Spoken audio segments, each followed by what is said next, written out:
There's a man in Toronto right now who's extremely proud of himself. He bought near the new subway, got in early, beat the curve. He's mentioned this at 3 separate parties. The subway he beat the curve on opens in 2031. So for the next 5 years, the most advanced piece of transit in this man's life is a streetcar.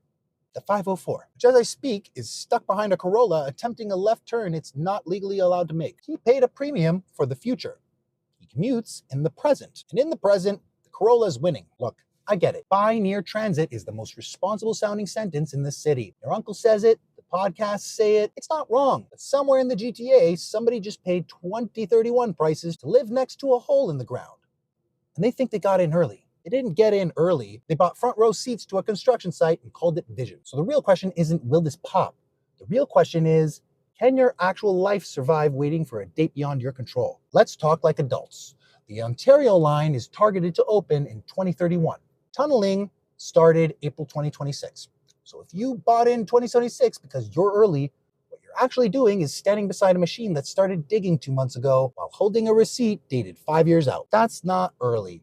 That's a pre-order. But this is not Amazon Prime. Nobody's going to text you your train is 10 stops away. You get a rendering, a lane closure, and a community notice written like the building is apologizing in advance. At least when you pre-order a PlayStation, they don't charge you property tax while you wait. Here's why pre-orders are dangerous in real estate. When you buy a house, you lock in a mortgage payment, a maintenance fee, a tax bill, a daycare plan, a commute, and a life. But when you buy a transit opening date, you don't lock anything in. You just inherit uncertainty. And if you think uncertainty is fine, ask anyone who bought along Eglinton. The Eglinton Crosstown was originally expected to open in 2020. It opened February 8th, 2026. That's more than 6 years late on the public promise. And here's the thing. I do not need to predict the Ontario line will be late. I just have to read the last receipt and say out loud, transit timelines slip. You don't get the years back. You don't get a refund on the dust, the closed lanes, the scaffolding, the noise, the reduced foot traffic for local shops, the temporary construction routes that become your permanent personality. You don't get those years back because you paid early. You just become extremely familiar with fencing, detours, and the sound of a reverse alarm ruining a perfectly normal Tuesday morning. This is the moment where a lot of buyers make the worst trade in Toronto. They pay a premium for a future convenience, and then their present gets worse. Which brings us to the transit premium. Most buyers are asking the wrong question. The wrong question is, if I pay 15% more now, how much will I make when the subway opens? That's a gambler's question. It's also a story people tell to make an emotional stretch feel responsible. A better question is, how many years am I paying today's premium for a benefit that doesn't exist yet? And what does that do to my life? Because here's the uncomfortable thing. A lot of buy near transit purchases are not investment decisions. They're panic and business casual. They feel smart because they sound like data, but they behave like hope. And the hope has a carrying cost. So let's make this painfully concrete. If the line opens in 2031, that's roughly 5 years. That is 5 years of paying the higher price, paying higher property taxes because the purchase price was higher, paying higher interest because the mortgage was bigger, and living next to construction like it's a hobby. Some people collect watches.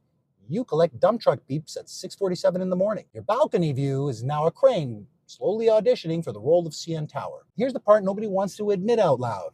A lot of people aren't buying transit. They're buying the identity being a transit person. Rational, urban, informed, and somehow above every other idiot stuck in traffic while they are also presently stuck in traffic. They want to be the kind of buyer who understands infrastructure. They want to feel like they outsmarted the city. But your commute doesn't care about your identity. Your commute cares about Tuesday at 8:14 a.m. And if the next 5 years of your life are still surface transit, still streetcars, still traffic priority that gets ignored, still construction detours, then the question becomes, what exactly did you buy? People consistently overpay for future benefits because the future feels cleaner than the present. The future doesn't have a broken elevator.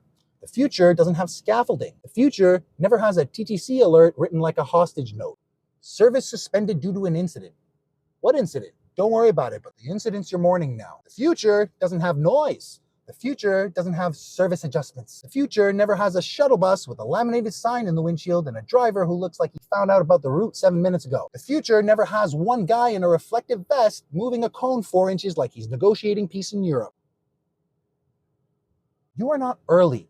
You are prepaid. You didn't buy the subway. You bought the gap. The gap between what you paid for and when your life actually gets to use it. You can't underwrite a number you don't own. So before you pay a premium to be near the Ontario line, ask this instead. And ask it before the sales pitch gets into your bloodstream and you start saying things like long-term infrastructure play while ignoring the fact that your window faces a pit. If the Ontario line opens on time, is this still worth it? If it opens late, can my life survive it?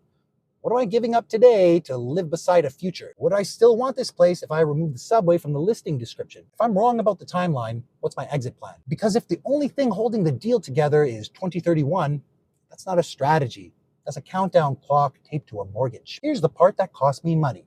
If you're buying near the hole in the ground, the future station, consider making an offer 2 blocks farther, not 20 minutes farther, not give up the whole idea, 2 blocks farther. Because the closer you are to the station box, the more you're paying for a benefit you can't use yet, while also living closer to the mess. Let the project prove that they can hit a deadline before you price the house like the date already happened. If you want, I'll run this trade-off with you using your actual numbers, not vibes. Not transit is good, not transit is bad. Just what are you paying? What are you getting? When do you get it? Can your life hold the gap? If you're buying anywhere along the Ontario line corridor and you want to stress test it like an adult, book a 15-minute call. Because the goal isn't to be early.